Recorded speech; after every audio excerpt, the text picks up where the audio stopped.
yang telah memberikan kenikmatan buat kita semua, nikmat keyakinan, iman dan Islam, juga nikmat kesehatan. Ya. Alhamdulillah kita masih bisa beraktivitas dalam rangka meningkatkan kualitas sumber daya kita sebagai guru dan meningkatkan sumber daya ekonomi ya, buat keluarga kita ya. Salawat dan salam senantiasa kita curahkan kepada junjungan alam baginda Nabi besar Habibana wa Nabiyana Muhammad Sallallahu alaihi wasallam. Tugas kita hari ini Bapak Ibu sekalian sudah dilihat di judul Jumit kita Bapak Ibu? Sudah Pak. Apa judulnya? Ya. Menyusun asesmen. Asesmen pembelajaran. Oke. Coba saya tanya Bu Rani, apa judul kita hari ini? Penyusunan instrumen asesmen, Pak. Oke. Kalau kemarin apa, Bu? Yang kemarin yang mana, Pak? Sebelumnya? Yang kemarin. Judul kita apa? Kemarin itu asesmen awal, Pak. Kalau sekarang KKTP, Pak. Oke. Saya tanya ke Ibu, coba asesmen awal yang kemarin apa saja, Bu? Asesmen kayak yang kemarin. Saya nggak buka laptop. Boleh silahkan. Saya belum buka laptopnya, Pak, dari HP. Oke, atau yang lain silahkan.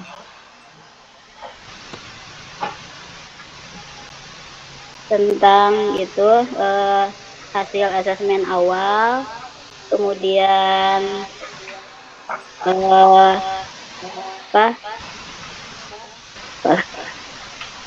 tentang kondisi potensi yang menonjol, kemudian kesulitan belajar. Ya. Kemudian yang itu kondisi keluarganya ya Pak ya, kemarin itu latar belakang keluarga. Kemudian yang 6B-nya itu tentang asesmen kompetensi awal, kemudian minat belajarnya.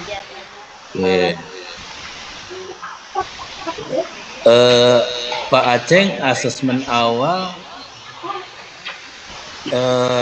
satu saja Pak, contoh Pak. Siswa harus apa Pak? Di asesmen awal, misalkan namanya Asmin. Asesmen awalnya apa kira-kira Pak? Pak Aceng? Ya Pak. Iya. Yang di asesmen awal pertama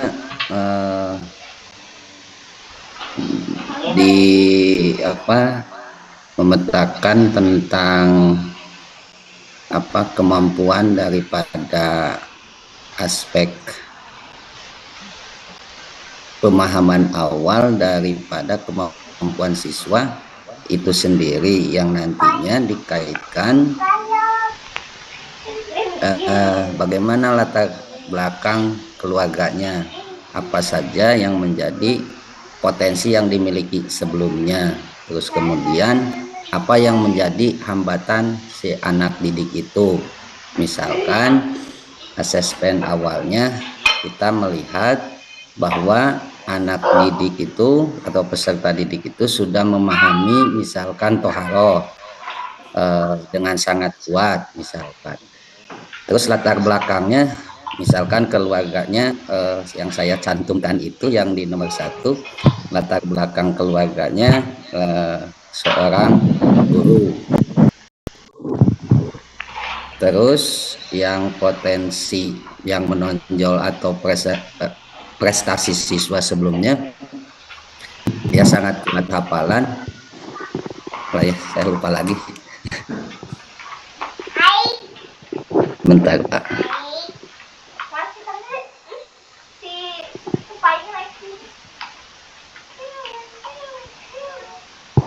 Boleh saya lihat laptop? Boleh kita diskusi biar semuanya paham ya. Memang saya sudah baca semua, sudah bagus. Ada beberapa hal yang harus didiskusikan biar ada kesamaan. Silakan buka laptop Bapak Ibu. Buka file ya. Mungkin laptop Pejom buka filenya.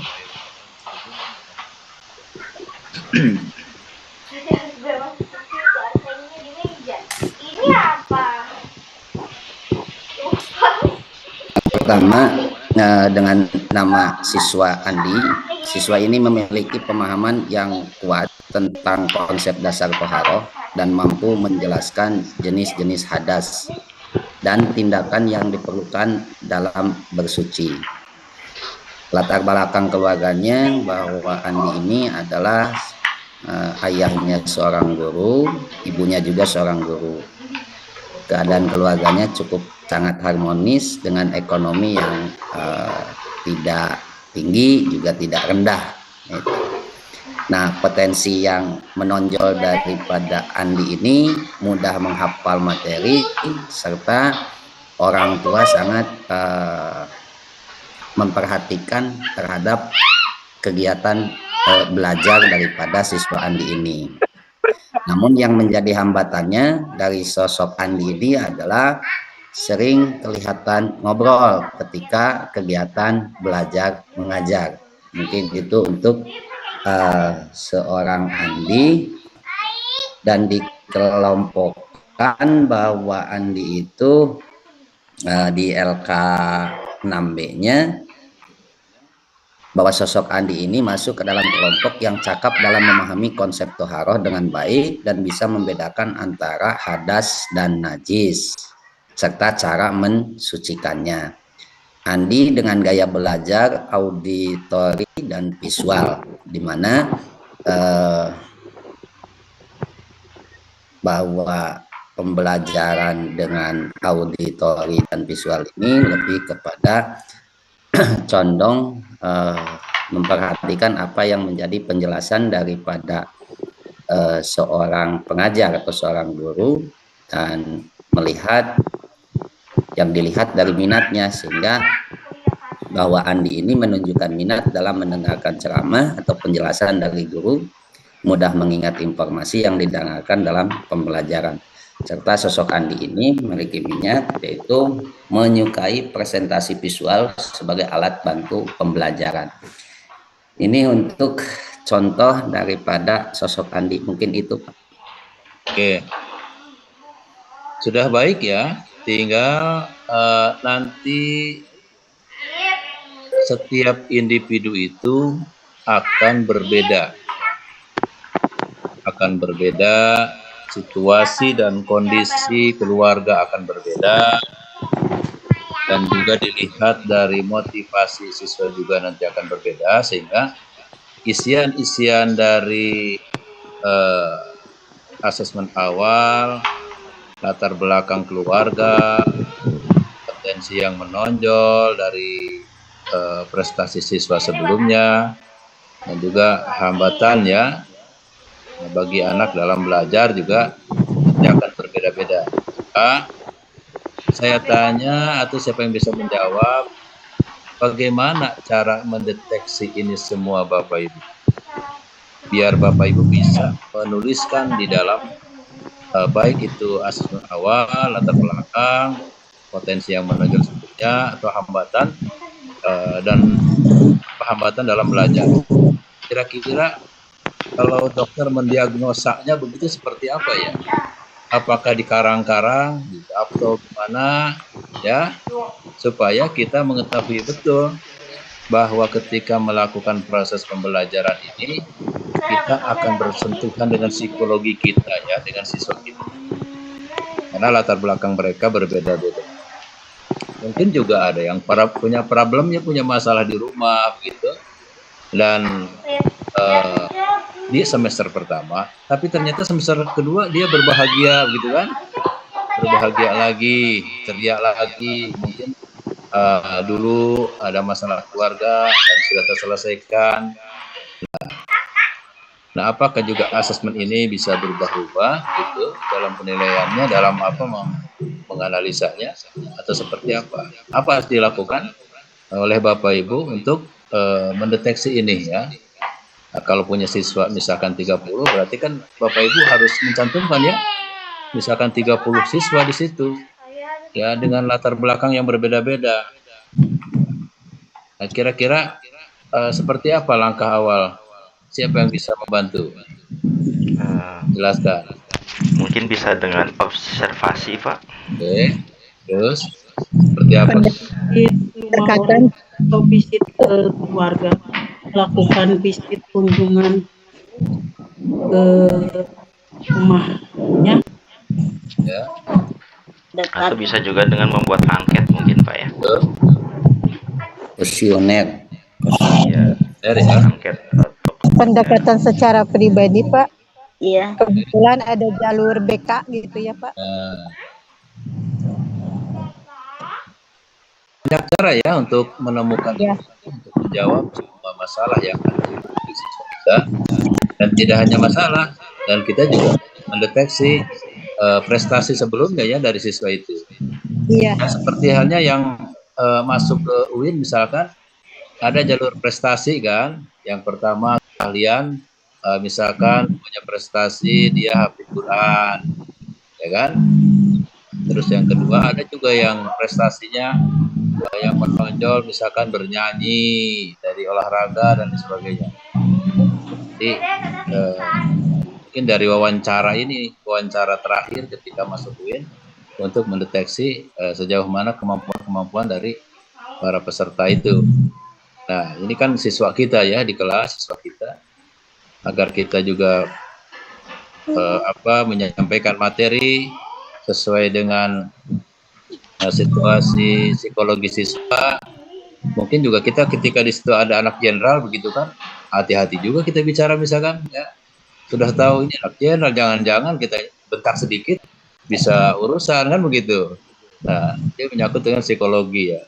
Nah, bukan berarti tidak boleh kita membedakan begitu ya antara siswa, tapi kita minimal tahu bahwa dia anak siapa, latar belakang seperti apa, ya mungkin ada masalah apa begitu kan.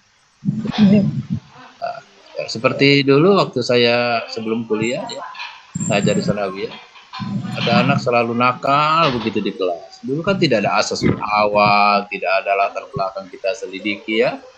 Tidak ada itu kegiatan begitu. Masuk kelas ngajar, pulang begitu saja. Evaluasi juga mungkin tidak maksimal. Nah, dia itu selalu buat ulah ya di sekolah itu. Bahkan mau dikeluarkan dari sekolah. Tapi begitu saya dekati, dia ada kelebihan begitu. Kelebihannya apa? Dan kesenangan dia adalah bermain sepak bola. Tapi bakatnya itu tidak pernah tersalurkan karena di sana tidak ada bola, sepak bola ya, tidak ada bola.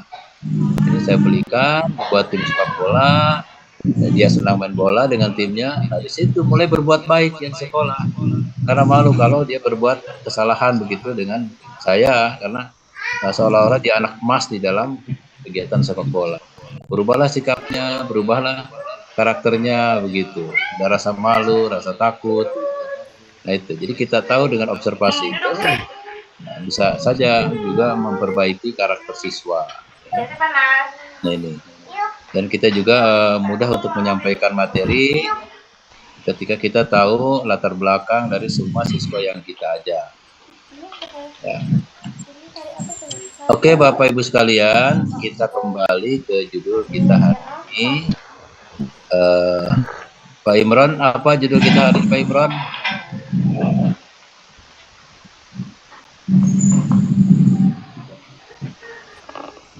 Pak Imron hadir? Hadir Pak. Apa judul diskusi kita hari ini? Yang barusan kita mengulang yang kemarin ya, karena kebetulan kemarin saya tidak hadir, tidak diskusi. Yang sekarang apa judulnya Pak Imron? Saya barusan dari Pak, pesan baru masuk, saya mau ke kelas ini ke bawa laptop. Oke, judul kita hari ini menyusun instrumen asesmen ya. Oke. Ya, asesmen Pak. Menyusun. Maaf, saya mau persiapan tadi Pak. Oke, siap. Apakah ke sekolah ini baru Makanya datang saya ke tanya sekolah? baru hadir begitu. Jadi biar tahu dulu ya. Biar tahu judulnya begitu Bapak Ibu. Ya, siap. Nah, ini ada yang masuk lagi. Kasihan juga nanti pas kita berhenti Zoom, tahu-tahu waduh saya tidak diklik sama Bapak gitu kan, ada yang chat. Ya. Kasihan juga. Oke, sebelum saya jelaskan, saya sampaikan materi kita hari ini. Saya pengen tahu dulu Bapak Ibu sekalian, ya. Silakan yang menjelaskan, menyampaikan pengalaman, mungkin juga Bapak Ibu sudah membaca bukunya. Ini Pak mau ada pertanyaan Pak? Maaf Pak. Iya, gimana Pak? Ada pertanyaan ya Pak? Pak, materinya belum disampaikan, ada pertanyaan ini gimana Pak? Kan maksudnya tentang masalah itu Pak, tentang masalah anak gitu kalau di kelas gitu Pak. Oh iya ya, silakan. Assalamualaikum warahmatullahi wabarakatuh. Waalaikumsalam. Maaf Pak, itu tentang kebiasaan. Kalau anak kan saya masuk di santri itu di pesantren itu kadang-kadang tiap hari tidur melulu gitu Pak. Lalu bagaimana caranya udah dibangunin atau di mana bagaimana tetap sampai sekarang itu santri itu dia tetap tidur oleh saya, oleh ustadz yang lain, oleh ustazah gitu. Tiap waktu masuk pelajaran siapapun pagi-pagi sudah ngantuk dia. Nah, jadi mohon bagaimana caranya seorang santri bisa berubah gitu Pak, minimal sedikit demi sedikit gitu, supaya dia kebiasaannya tidak seperti begitu gitu. Terima kasih Pak. Ya, assalamualaikum warahmatullahi wabarakatuh. Salam. Pak Salapuddin berhenti dulu tuh. Oh, motornya, aduh bahaya. Oke, pertanyaan dari Pak Imron. Nah, sebelum saya jawab, saya tanya lagi Bapak ini. Ketika ada yang tidur begitu, Bapak tangannya seperti apa Pak? Meledok kapur atau kumaha, Bapak teh dibanjur? Dibanjur Pak. Ah, jangan lah.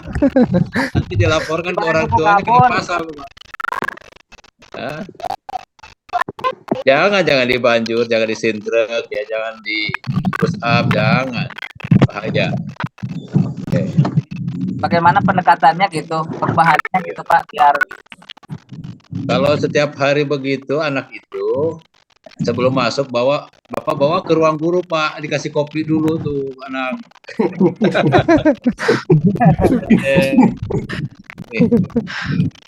Oke.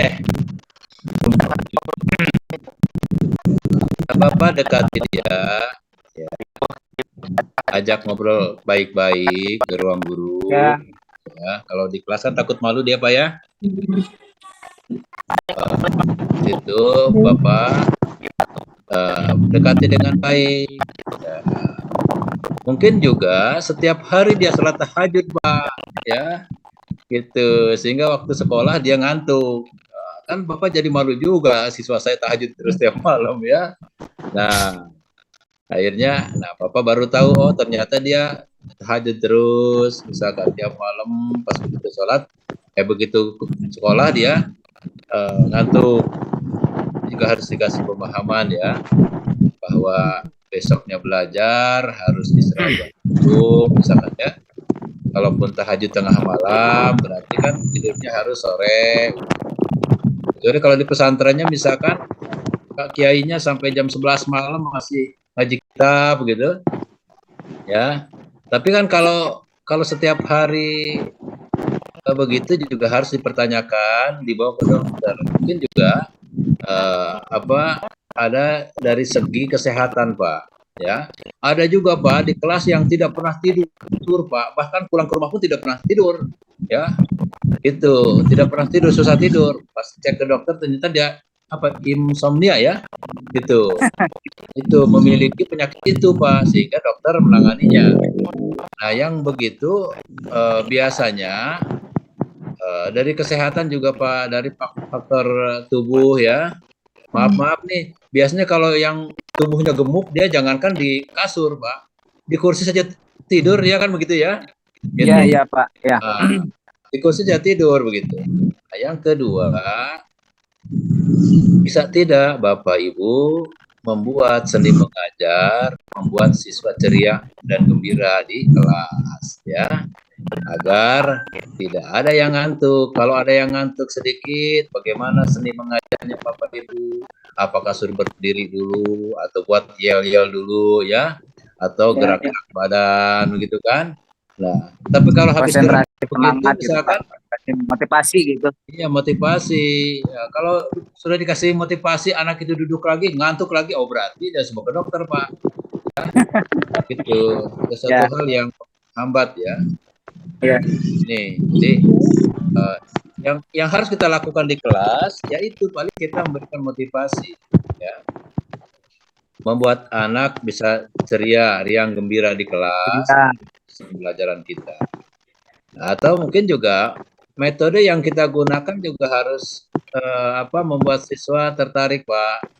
Medianya, ya, apakah ya mungkin ketika menyampaikan materi karena ada yang ngantuk, kita buat gambar hidup di depan yang bisa orang ketawa, begitu kan? Gitu. Nah, nah, yang kedua bisa saja misalkan Bapak uji saja anak ini. Ujinya bagaimana? Misalkan kebetulan ada soal-soal yang harus yang dijawab, begitu kan? Ya, coba misalkan ya kalau namanya misalkan si Asmin, coba Asmin ke depan gitu. Yang sering ngantuk nih Asmin ke depan. Kasih aja Pak soal-soal yang sederhana Pak, gitu ya. Gitu. Yang dia bisa begitu. Karena kalau yang tidak dia bisa sudah ngantuk lagi. Nah, dia kan jadi stres dia juga. Malas gitu Pak ya. Ya, yang penting dia bergerak ke depan Pak, gitu. Ya. Ini misalkan coba Asmin. Tidak diam gitu. Iya, dia Asmin ke depan. Ya, saya yakin Pak. Apa bahasa Sunda pengajian leungit lah pengajian ini. Gitu. Dia karena tidak akan dia diam lagi, gitu. Pak, gitu. Atau Bapak puji, Pak. Bapak puji. Gitu. Jangan dijatuhin puji. Apa kira-kira kelebihan Asmin nih, si Asmin yang sering ngantuk ini, ya. Apa kelebihannya? Misalkan dia kelebihannya misalkan tenis meja. Wah, Bapak angkat, Pak, di kelas. Ya secuil saja, tidak usah lama-lama. Bapak bangga nih kepada Asmin kemarin juara tenis meja begitu. Kan diangkat dia langsung bangun, Pak. Ya, tersentak begitu. Tidak usah begini, Pak. Kamu ngantuk terus setiap hari. Jangan sekolah kamu kalau begini. Nah, laporan ke orang tuanya. Pak, saya dilarang sekolah sama Pak Pak Imron misalkan. Ya. Orang tuanya laporan ke polisi, orang tuanya laporan ke kepala sekolah. Pak Imron melarang anak saya sekolah, kan? Padahal kan tidak begitu maksudnya. Ya. Ini ya, jadi Bapak kasih motivasi. Yang kedua, Bapak berikan kesempatan dia untuk beraktivitas di kelas. Ya, tuh. Makanya saya di kelas begitu Pak, di mahasiswa juga sama. Ya, siap semangat belajar dengan Bapak, siap. Ya. Ya saya juga gitu ya. Ada yang ngantuk Bapak tanya, begitu kan? Ya, boleh Anda ngantuk, Bapak tanya. Tapi kalau Anda tidak bisa menjawab, Anda jelaskan di depan. Kan begitu. Karena kalau begitu Pak, saya kasih waktu mahasiswa yang sering ngantuk. Coba misalkan Udin ke depan. Kan kaget juga dia yang ngantuk. Udin ke depan, ada apa Pak? Tolong jelaskan apa yang Bapak sampaikan tadi. 3 menit saja Pak. Berdiri dia. Pak. Aduh Pak, bagaimana Pak? Walaupun dia tidak bisa, walaupun dia tidak menjelaskan ke depan, terus dia duduk lagi, sampai pulang Pak, tidak mungkin ngantuk dia. Hilang pengajian Pak. Iya. Enggak. Iya Pak. Walaupun dia tidak bisa, tidak menjelaskan, yang penting dia ke depan saja dulu. Iya. Coba. Bergerak gitu Pak. Iya, gitu kan. Tapi jangan lama-lama, habis materi Bapak ya. Gitu. Jangan lama-lama. Yang penting dia hilang. Dan di situ, ketika saya menyampaikan bahwa kalau ada yang ngantuk di kelas ini, tolong nanti jelaskan materi Bapak 5 menit. Wah, udah siap-siap mereka. Ngantuk pun, Pak izin saya keluar. Mau apa? Cuci muka. Ada yang begitu, Pak. Ya. Nah, takut di ini. Sama dengan halnya misalkan ada mahasiswa yang kesiangan, gitu. Ada yang kesiangan, saya boleh kan masuk belajar biasa, gitu. Tapi ada uji nyalinya begitu Pak.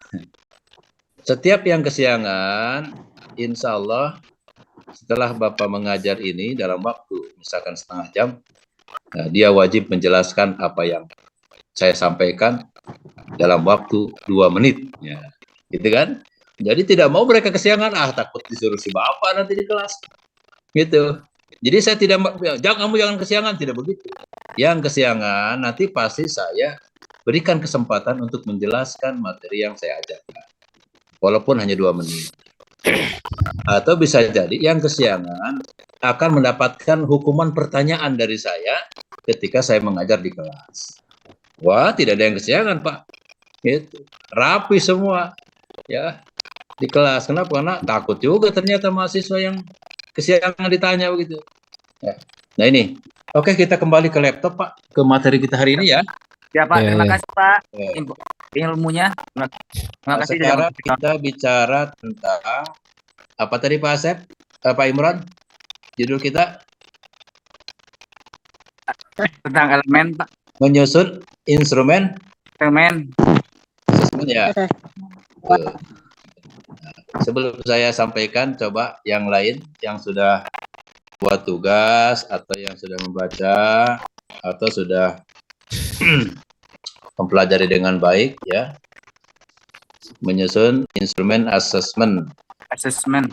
Iya. Coba siapa yang bisa menjelaskan diskusi hari ini? Maaf, saya pakai HP itu laptopnya di bawah lagi mau ngajar gitu. Yang lain silakan. Apa saja yang harus dipenuhi dari menyusun ya kriteria ketercapaian ya dari tujuan pembelajaran ini atau KTP. silakan.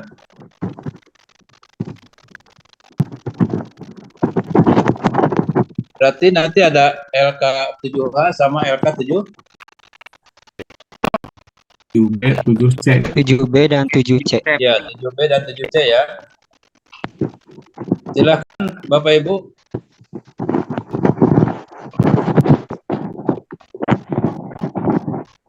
Oke. Di 7A ini apa yang harus disiapkan di situ, Pak? Berarti rancangan Menyusun KKTP. betul, KKTP ya. Di situ ada nama, ada bidang studi, Nama-nama orang. Nama Oke. orang atau nama sekolah itu? Sekolah. ada TP Bu, Pak? Ada 7. Nah. Ada deskripsi kriteria? Ada. Nah, misalkan di nomor 1 kriterianya apa? Misal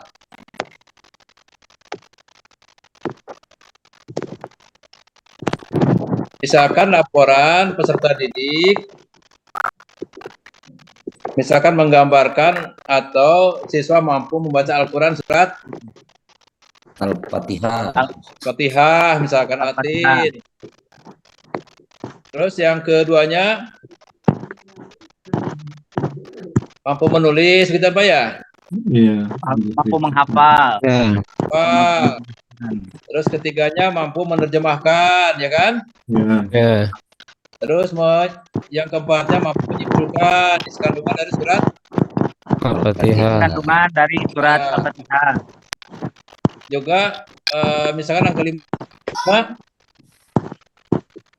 menggambarkan siswa mampu menunjukkan perilaku yang mencerminkan dalam kandungan surat Al-Fatihah atau surat apalah ya, begitu bebas. Nah, di situ yang keduanya dari kriteria terus apa Pak? Memadai dan tidak memadai. Nah, ini kan bisa Bapak Ibu nanti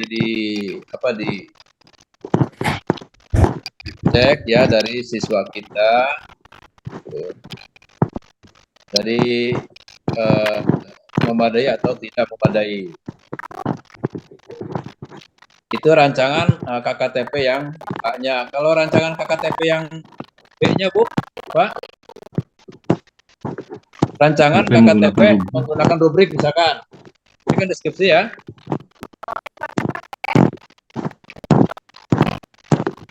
Pertama ada nama, ada bidang studi, betul? Tujuan. Ada tujuan pelajaran, Ada KTP. Rubrik Oke. Nah, di nomor apa saja Bapak Ibu yang harus ada? Yang pertama di situ ada nomor, pasti nomor 1, 2, dan seterusnya ya. Ada aspek penilaian, ada juga di situ kategori, ya. Kemahiran. Mahir, cakap, layak, atau baru berkembang, itu kan? Nah, silakan Bapak Ibu isi nanti ya. Kalau tadi misalkan mampu, yang pertama membaca Al-Quran surat Al-Fatihah. Terus saya contohkan misalkan surat Atin boleh, surat Ad-Duha boleh, serta Bapak Ibu sekalian. Yang keduanya, yang di kategorinya di situ,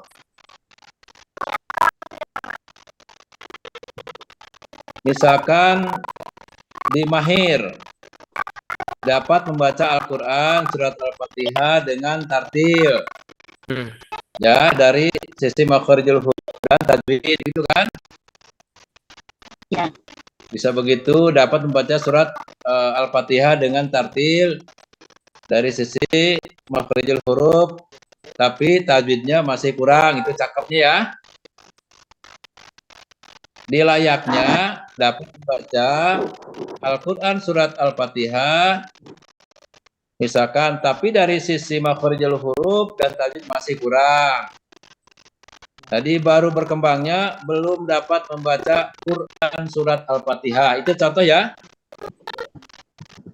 Dia mampu membaca. Nah, sekarang mampu menulis. Mampu menulis surat Al-Fatihah. Di mahirnya dapat menulis Al-Quran surat Al-Fatihah. Contoh ya, dengan berurutan lengkap dan benar. Di cakapnya dapat menulis Al-Quran surat Al-Fatihah dengan berurutan dan lengkap, namun masih ada yang salah. Misalkan begitu ya. Terus di layaknya dapat menerjemahkan Al-Quran surat Al-Fatihah ya. Gimana kira-kira dapat menerjemahkan Al-Quran surat Al-Fatihah? Misalkan di beberapa kata tertentu saja yang bisa dibaca sama Bapak Ibu sekalian. Baru berkembangnya misalkan belum mampu menerjemahkan Al-Quran surat Al-Fatihah dengan baik dan benar. Itu saja Bapak Ibu, itu mungkin yang mampu. Terus juga mampu menyimpulkan. Nah, ini silahkan ya. Misalkan di mahirnya dapat menyimpulkan isi kandungan surat Al-Quran, surat Al-Fatihah, Al-Quran surat Al-Fatihah dengan benar, misalkan dapat menyimpulkan isi ya, berarti kan menyimpulkan isi kandungan surat Al-Fatihah. Apakah setengah dari Al-Quran surat Al-Fatihah ataupun tidak semua misalkan ya. Di layaknya misalkan dapat menyimpulkan isi kandungan 1 sampai dengan 3 ayat Al-Quran surat Al-Fatihah. Belum berkembangnya belum dapat menyimpulkan isi kandungan surat Al-Fatihah. Nah, di kelimanya siswa mampu menunjukkan atau memilih ya perilaku yang mencerminkan kandungan surat Al-Fatihah ya dengan benar. Tadi mahirnya dapat menunjukkan memilih seluruh perilaku yang mencerminkan kandungan surat Al-Fatihah. Tuh. Di cakapnya dapat menunjukkan atau memilih ya seluruh perilaku yang mencerminkan kandungan Al-Quran surat Atin atau surat Al-Fatihah, surat Ad-Duha, misalkan bebas ya. Ini kan hanya contoh saja yang Al-Fatihah. Di layaknya dapat menunjukkan atau memilih 1 sampai 3 ya, mencerminkan kandungan surat Al-Fatihah. Jadi baru berkembangnya Bapak Ibu bisa mencantumkan di situ belum dapat menunjukkan. Ini kan belum berkembang ya. Berarti kan lebih condong kepada belum mampu. Ya. Mampu. Iya, belum dapat menunjukkan memilih perilaku yang mencerminkan kandungan surat Al-Fatihah. Nah, sekarang apalagi Bapak Ibu yang harus dimasukkan di dalam rancangan ini? Barusan di aspek deskripsi, ya. Nah, terus apalagi rancangan KKTP menggunakan nilai. Nilai Ya, nilai misalkan. Interval nilai. Ya, interval nilai. Ya. Sama seperti tadi ada nama, ya, bidang studi, ada tujuan pembelajaran, ada KKTP dengan interval nilai. Nah, ini interval nilai ini kan berarti nilainya bisa 0 dari sampai 40 ya. Bisa 41 sampai 70. Bisa juga 71 sampai 100 ya. Nah, di awalnya itu adalah kriteria ketuntasan. Misalkan siswa mampu membaca surat Al-Fatihah dengan tartil. Nah, di interval nilainya 0,40 misalkan dapat membaca surat Al-Fatihah tapi dari sisi makharijul huruf dan tajwid masih kurang. Nah, ini ya 0 sampai 40 berarti ada nilainya kurang. Makharijul hurufnya, tajwidnya masih kurang. 41 sampai 70 mampu membaca, dapat membaca Quran surat Al-Fatihah dengan tartil dari sisi makharijul huruf tapi tajwidnya masih kurang. Apa yang membedakan 040 sampai 4170, Pak?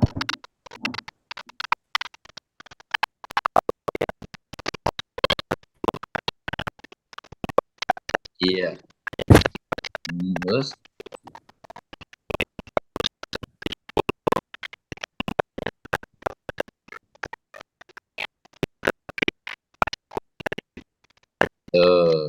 nah, sekarang yang 71 sampai 100 dapat membaca Al-Qur'an surat Al-Fatihah dengan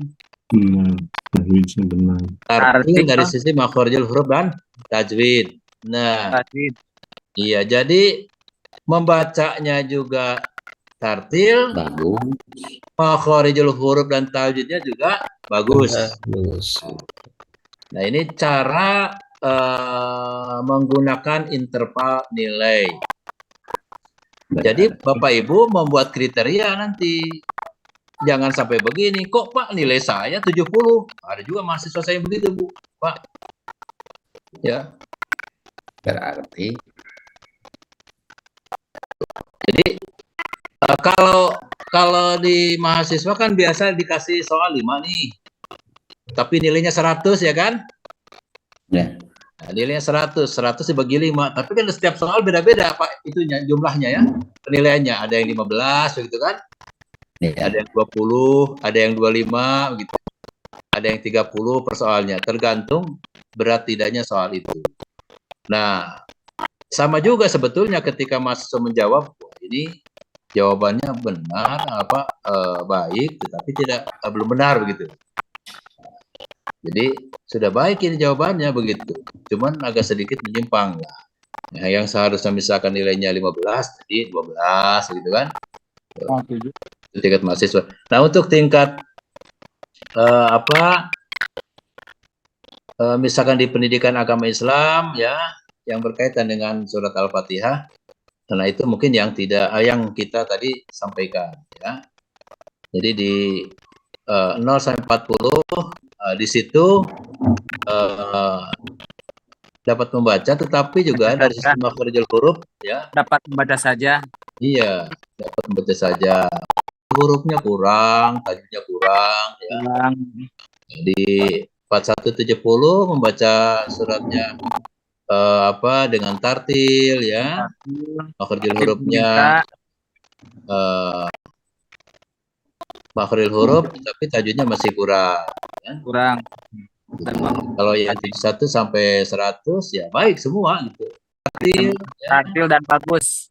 Bagus lah makhril hurufnya, tajwidnya bagus ya. Nah ini.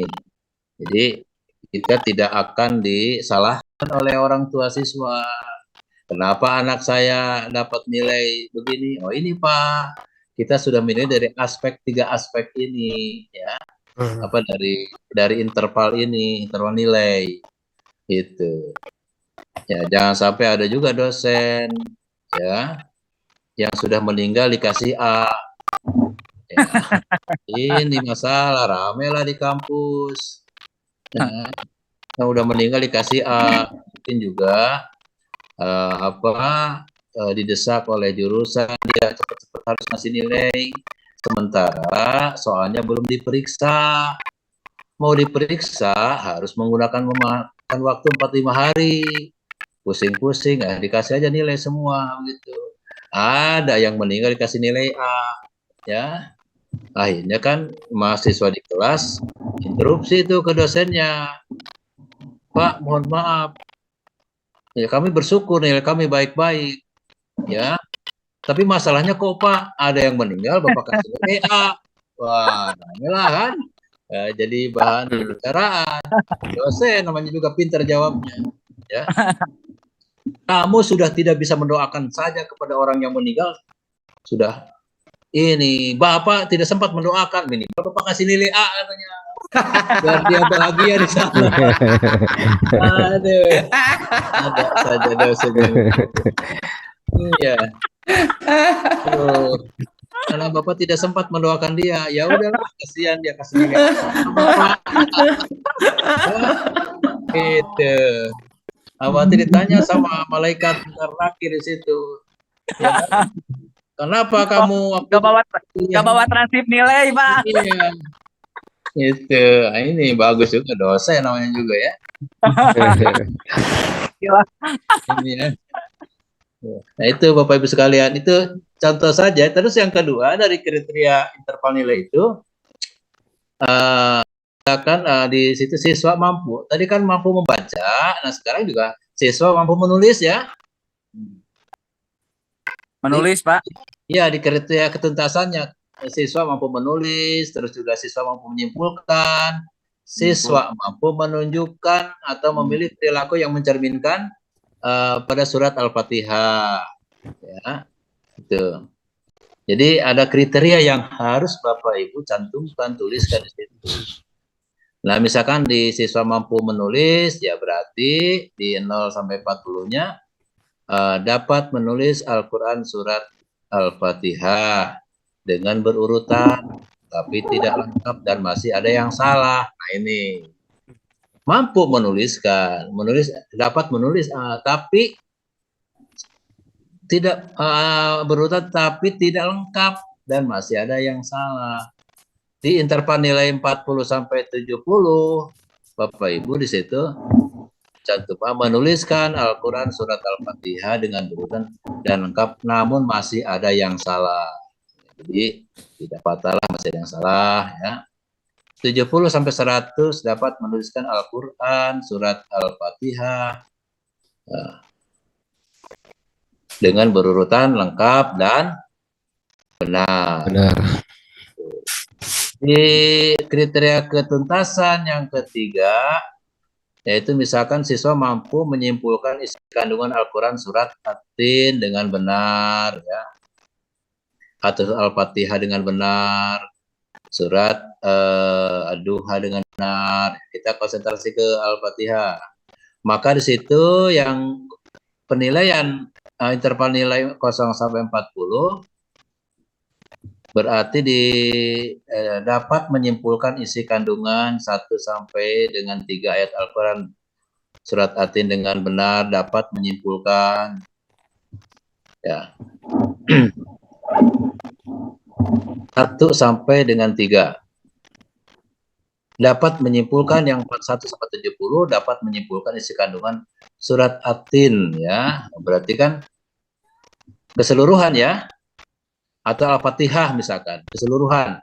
Surat At-Tin keseluruhan. Nah, kalau Al-Fatihah yang 1 misalkan Al-Fatihah cuma 1 sampai 3, yang 41 sampai 70 misalkan dapat menyimpulkan isi kandungan setengah dari Al-Quran surat Al-Fatihah, begitu ya? Tuh. Nah, yang di 71 sampai 100-nya dapat menyimpulkan isi kandungan surat Al-Fatihah semua, berarti ya? Ya. Dengan baik dan benar. Terus yang siswa mampu menunjukkan berarti di kriteria ketuntasan. Siswa mampu menunjukkan atau memilih perilaku yang mencerminkan kandungan surat Al-Fatihah dengan benar. Ya. Di 0 sampai 40-nya dapat menunjukkan memilih 1 sampai 3. Jadi lihat ke atasnya Bapak Ibu sekalian ya. Ke atasnya tadi menyimpulkan 1 sampai 3 ya. Nah, sekarang dapat menunjukkan memilih 1 sampai 3 perilaku yang mencerminkan kandungan Al-Quran surat Al-Fatihah dengan benar. Interval nilai 41 sampai 70 dapat menunjukkan atau memilih seluruh perilaku yang mencerminkan kandungan Al-Quran surat Al-Fatihah dengan benar. Yang 71 sampai 100 dapat menunjukkan memilih seluruh perilaku yang mencerminkan kandungan Al-Quran surat At-Tin dengan benar. Apa bedanya ini? Sama, itu sama Pak. Hah? Barusan. Sama ya? Bersama itu sama barusan. Ya. Yang 170, 70, 100. Menunjuk seluruh perilaku ya. Dapat menunjukkan memilih ya, perilaku yang mencerminkan kandungan surat Al-Fatihah. Nah, di pas 170 kira-kira seperti apa, Pak?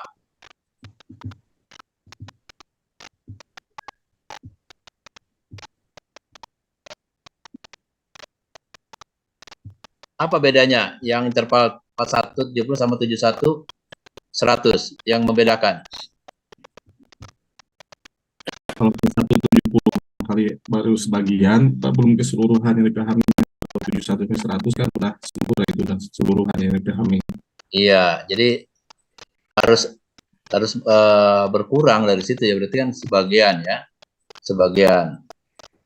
Jadi dapat menunjukkan sebagian. Nah, kalau yang 71 sampai 100 itu harus menunjukkan seluruh perilaku yang mencerminkan kandungan surat At-Tin atau surat Al-Fatihah dengan benar. Nah, itu Bapak Ibu sekalian di LK 7A. Nah, sekarang LK 7B-nya menyusun sebuah instrumen asesmen formatif ya, yang disesuaikan dengan KKTP yang telah disusun sebelumnya. Berarti yang tadi ya yang kita buat. Sama Bapak Ibu sekalian, di situ ada nama, ada bidang studi, ada tujuan pembelajaran. Nah, tujuan pembelajarannya misalkan siswa dapat menganalisis makna dan pesan pokok surat Al-Fatihah, begitu Pak ya? Tuh. Nah, di KKTP-nya laporan peserta didik menggambarkan siswa mampu membaca Al-Quran surat Al-Fatihah dengan tartil. Tuh. Teknik asesmennya adalah penilaian kinerja. Nah, di situ nama, nah di sini nama sekolah Bapak Ibu ya.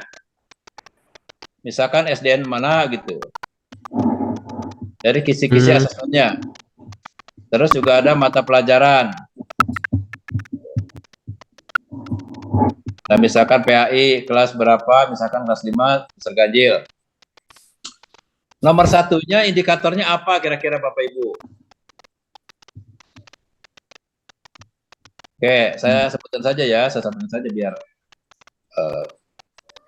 efektif waktunya. Misalkan di indikator itu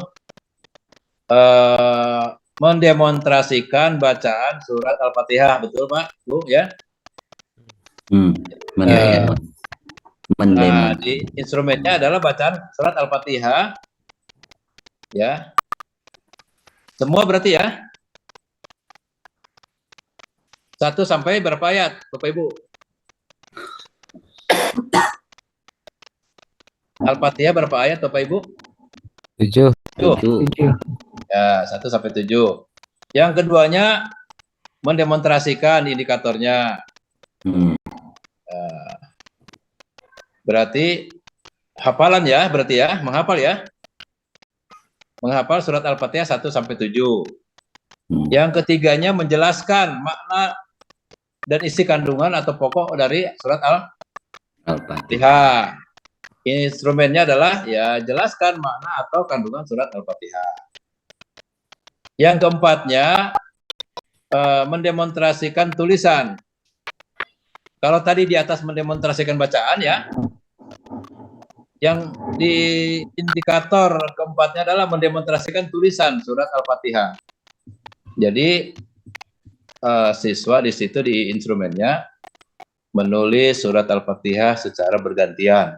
Nah, ini mantep Pak kalau begini ngajar nih ya.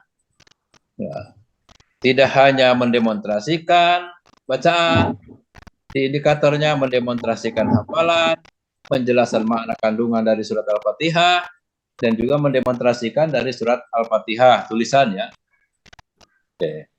Itu di LK 7B-nya. Ya. Nah, instrumen asesmennya apa, Bu? Kira-kira, Pak?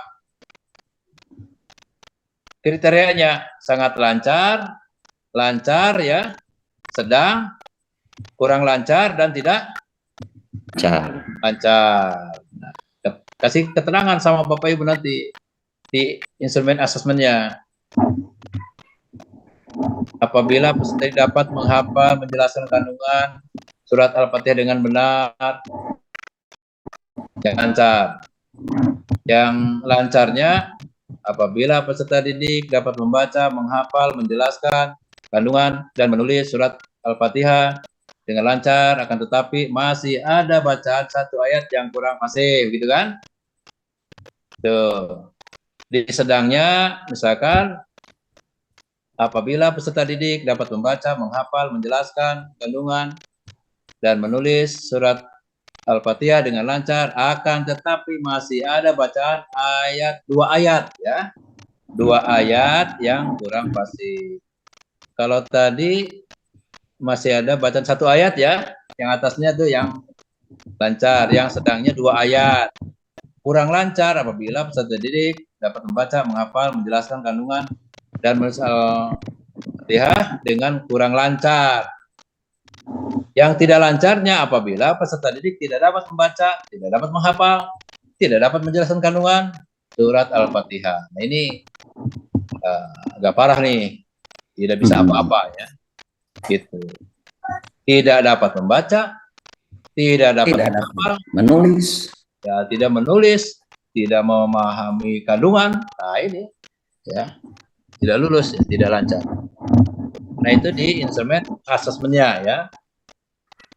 Nah rubrik penilaiannya Bapak Ibu biasa ada nama sekolah, ya, mata pelajaran, ada kelas. Nah rubrik penilaiannya di situ ada kompetensi yang barusan ya. Di situ ada demonstrasi bacaan, mendemonstrasikan hafalan, menjelaskan makna dari isi pokok kandungan surat Al-Fatihah, atau mendemonstrasikan surat Al-Fatihah, ya tulisannya begitu, mendemonstrasikan tulisan. Jadi yang tadi instrumen itu apa yang tadi kita diskusikan tadi, yang kriteria itu Bapak cantumkan lagi di kompetensi, ya. Nah, rubrik penilaiannya ya sama ya, seperti kita juga ketika membuat skripsi di situ ada sangat lancar, lancar, sedang, kurang lancar, tidak lancar. Jadi dibuat rubrik penilaiannya. Jadi ada 4 kolom ya, yang harus baru di terakhirnya ada skor ya, skornya berapa. Nah, keterangannya Bapak Ibu nanti ya cantumkan di situ. Sangat lancar berapa nilainya, lancar berapa, sedang berapa, kurang lancar berapa, tidak lancar berapa. Misalkan sangat lancar 5, lancarnya 4, sedangnya 3, kurang lancar 2, tidak lancar 1. Nah, nilainya adalah yang nanti ada nilai akhir. Skor yang diperoleh berapa dikali berapa, misalkan dikali 100 ya, skor maksimal ya. Nah, itu Bapak Ibu sekalian di rubrik penilaian ya, di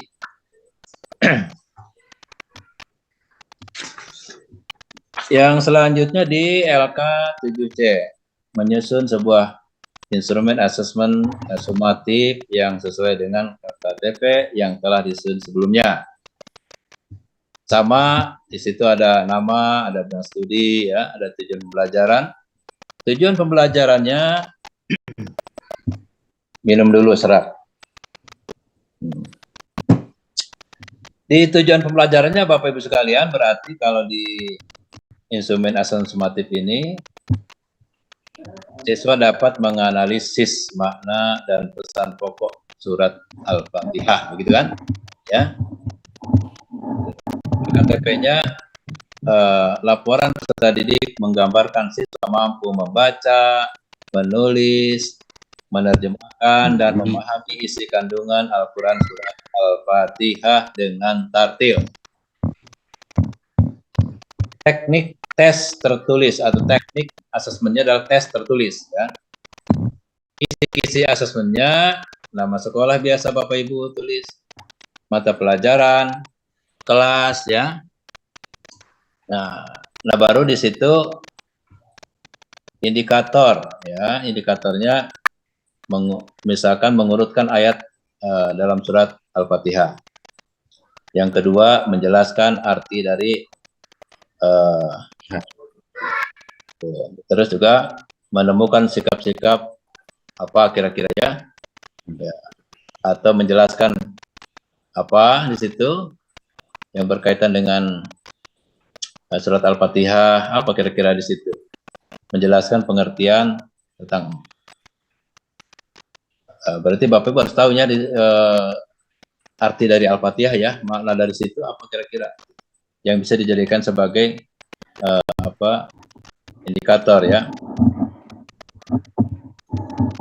Nah, misalkan membedakan di Al-Fatihah apa itu kira-kira materinya. Nah, Bapak Ibu harus pahami isi kandungan Al-Fatihah itu. Nah, dijadikan sebagai indikator. Isi kandungan ayat Al-Quran surat Al-Fatihah. Nah, terus menyebutkan misalkan makna Bapak Ibu dari Al-Fatihah, menyebutkan atau kan ada di situ mengurutkan, menjelaskan, menemukan sikap-sikap atau menjelaskan pengertian dari satu ayat apa yang berkaitan dengan Al-Fatihah ya. Tuh. Nah, misalkan surat Al-Ikhlas ya, misalkan surat Al-Ikhlas, mengurutkan ayat surat Al-Ikhlas. Nah, juga menjelaskan arti dari surat Al-Ikhlas. Terus menemukan misalkan sikap-sikap apa kira-kira Al-Ikhlas itu yang berkaitan dengan apa kira-kira Bapak Ibu Al-Ikhlas. Qul huwallahu ahad. Ya, tentang itu satu. Ya. Di situ ada tingkat kognitif, bobot dan nomor soal. Itu ada 3 kolom ya, Bu, Bapak Ibu ya. Nah, misalkan mengurutkan ayat surat Al-Fatihah. Misalkan tingkat kognitif C3, bobotnya misalkan 20, nomor 1 ya. Nilai 20. Jadi bobot ini Bapak Ibu misalkan 100 bobotnya. Nah, bagi-bagi sama Bapak Ibu misalkan ke 6 ini ya, ke 6 indikator ya. Tuh. Untuk penilaiannya. Bobotnya 100 misalkan bagi-bagi, mana kira-kira yang agak rumit, nah nilainya agak besar begitu Bapak Ibu ya. Kalau mengurutkan ayat Al-Quran misalkan ini gampang nih, misalkan kasih 20, Ya.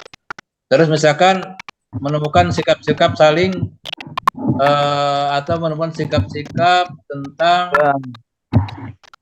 surat Al-Ikhlas itu yang berkaitan dengan keyakinan ya kepada Allah ya. Oh, iya. Nah, itu nilainya misalkan itu mah atau menjelaskan tentang pengertian kandungan di surat Al-Ikhlas itu sederhana, kasih nilai 10 misalkan.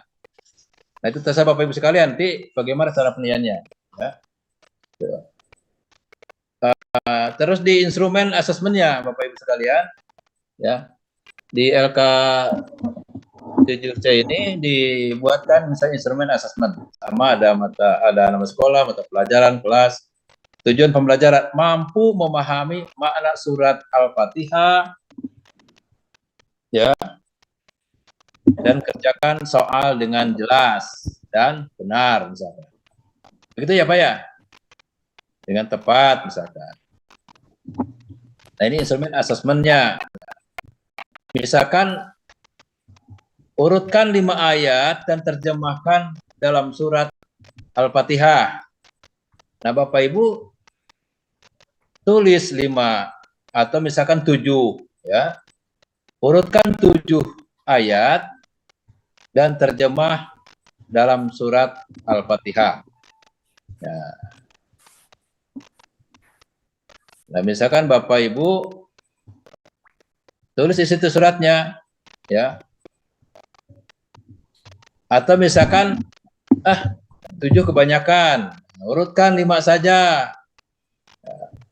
Ar-Rahmanir Rahim. Nah, apa kira-kira di situ? Terus yang keduanya misalkan Maliki Yaumiddin. Nah, tuliskan saja Bapak Ibu situ suratnya, ayatnya ya. Berapa ayat, atau misalkan mau semua silahkan. Nah, nomor 1 menuliskan atau mengurutkan surat Al-Fatihah. Ya. Ayatnya terus nomor urutnya. Terus nomor 2 di situ yang berkaitan dengan pengertian ya, misalkan apa arti dari Maliki Yaumiddin, begitu kan? Ya. Bapak Ibu tuliskan.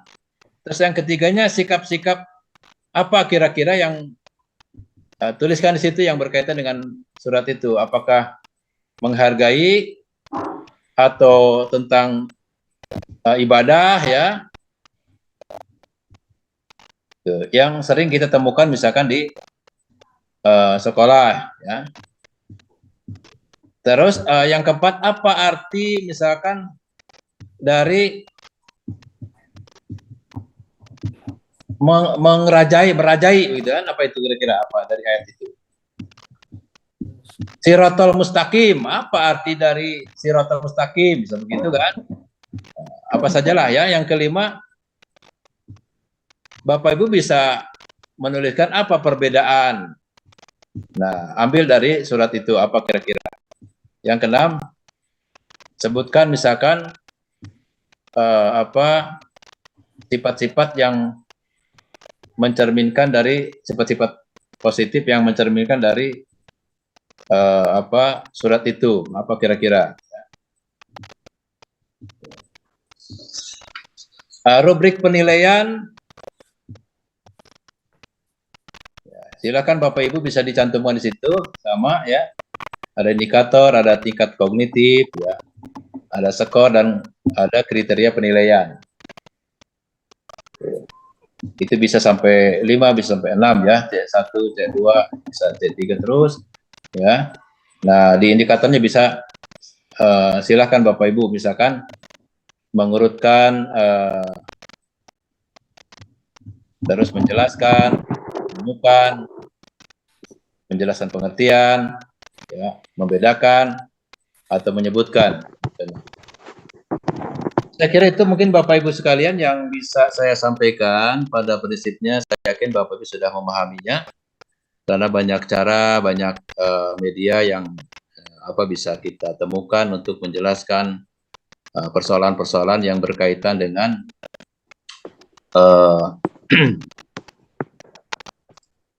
menyusun instrumen asesmen ya.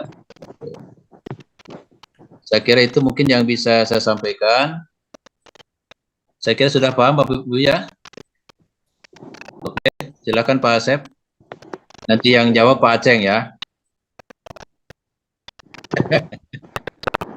Ya, assalamualaikum warahmatullahi wabarakatuh.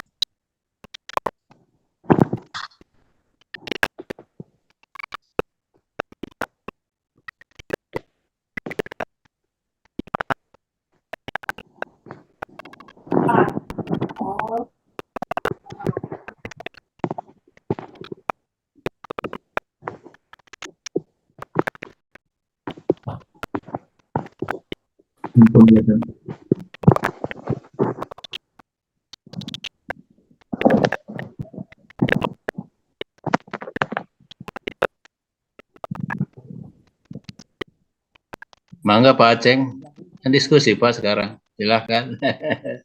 Atau yang lain silahkan.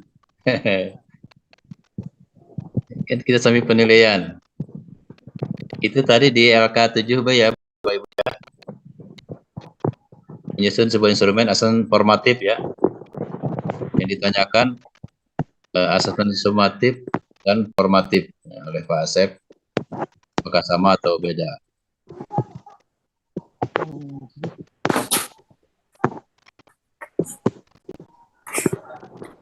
Silahkan. Assalamualaikum Pak. Bismillahirrahmanirrahim. Pak Asep, kalau mengacu pada definisi yang udah pernah kita pelajari sama-sama tentang formatif dan sumatif, kalau formatif mungkin lebih ke asesmen di habis pembelajaran, pembahasan mungkin ya. Nah, sementara kalau sumatif itu kan di akhir mungkin ya. Nah, cuman saya juga ingin tanya kepada Bapak ini terkait dengan konteks tugas yang dibuat di sini, apakah yang harus dituangkannya antara yang di sumatif itu sementara kan kita dari secara teknis hampir sama ya Pak ya antara formatif dan sumatif. Nah, sementara definisi yang saya pahami bahwa asesmen formatif ini asesmen yang dilakukan setelah selesai pembahasan satu materi gitu. Sementara kalau sumatif itu di akhir pembelajaran, yaitu di akhir contohnya adalah di akhir semester. Kalau dalam K13 ini penilaian akhir semester. Mungkin seperti itu Pak yang kami pahami. Barangkali bisa ada pencerahan dari Bapak terkait untuk LKB dan LKC-nya ini di LK7 ini. Terima kasih. Assalamualaikum warahmatullahi wabarakatuh. Assalamualaikum. Pak Asep sudah betul jawaban Pak Ahmad Suhada. Asesmen formatif itu di awal proses pembelajaran. Ya. Evaluasi pembelajaran itu Bapak Ibu, ada evaluasi proses pembelajaran setelah proses pembelajaran, ya. Ada evaluasi UTS begitu kan, ada evaluasi UAS, itu. Nih. Nah, Bapak Ibu di sini adalah asesmen formatif, adalah evaluasi penilaian di proses pembelajaran yang berkaitan dengan materi yang Bapak Ibu ajarkan, begitu Pak Asep ya. Tuh. Jadi tidak boleh kita misalkan materinya hari ini tentang surat Atin, nanti minggu depan surat At-Tuha, gitu kan. Jadi Bapak Ibu konsentrasi pada surat Atin begitu kan. Di asesmen formatifnya begitu. Kalau sumatifnya itu nanti di akhir ya. Pada akhir pembelajaran apakah di UTS ataupun di akhir. Tadi dari Pak Ahmad pertanyaan apa tadi Pak? Ada pertanyaan? terkait tugas yang akan kita lakukan hari Dibuat ini, ya Pak. hari ini. Ya, yang Oke. LKB dan C-nya. Nah, mengenai perbedaannya itu yang hampir sama tadi sama yang ditanyakan sama Pak Asep. Gitu konteksnya gitu, Pak.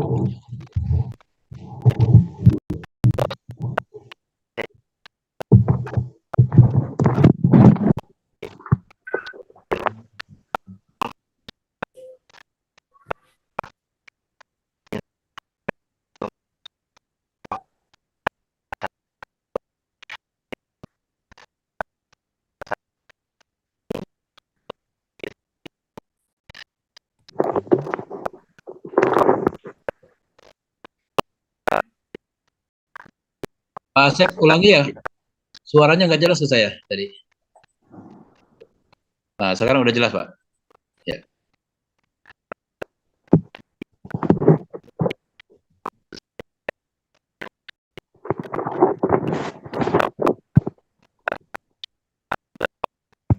Ya.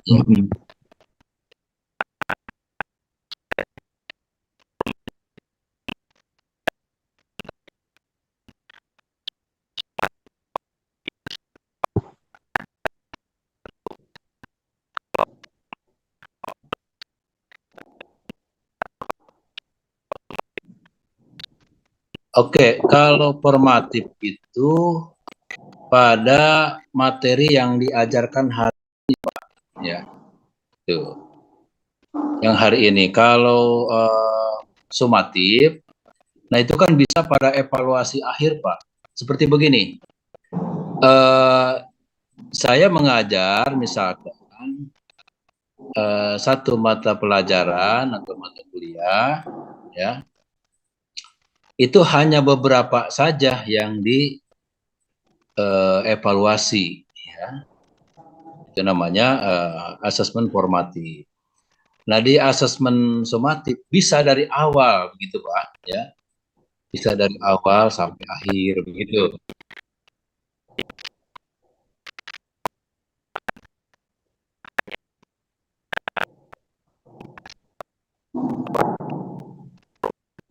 Betul. Iya, betul. Begitu, Pak. Ya. Terima kasih, Pak, pencerahannya. Oke. Sudah jam 8, Bapak Ibu, saya harus ada ya di pasukan. Oke. Mohon maaf. Nanti kalau ada hal-hal yang tidak dipahami, bisa diskusi di belakang layar ya dengan Bapak Ibu sekalian. Ya, untuk saling mengisi.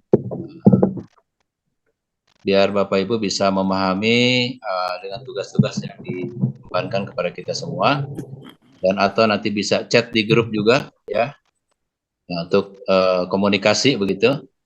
Kalau saya tidak sempat jawab karena lupa buka WA, silahkan dibantu sama yang lain. Oke, terima kasih atas kehadiran Bapak Ibu sekalian. Nanti diisi, saya lupa juga tadi ya, di tugas diskusinya belum dimasukkan apa linknya ya. Kan Bapak Ibu sebetulnya diskusi ini tinggal klik di itu ya, di link itu ya, tidak usah di WA itu yang saya kirim. Nanti Bapak Ibu tinggal isi hadir saja ya.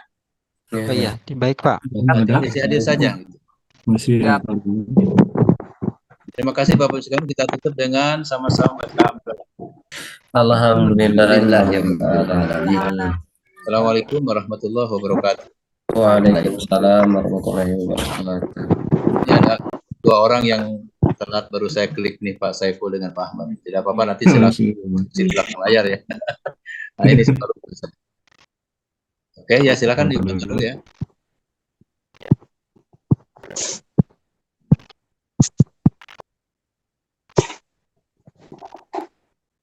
Ya, Pak. Terus saya, Pak.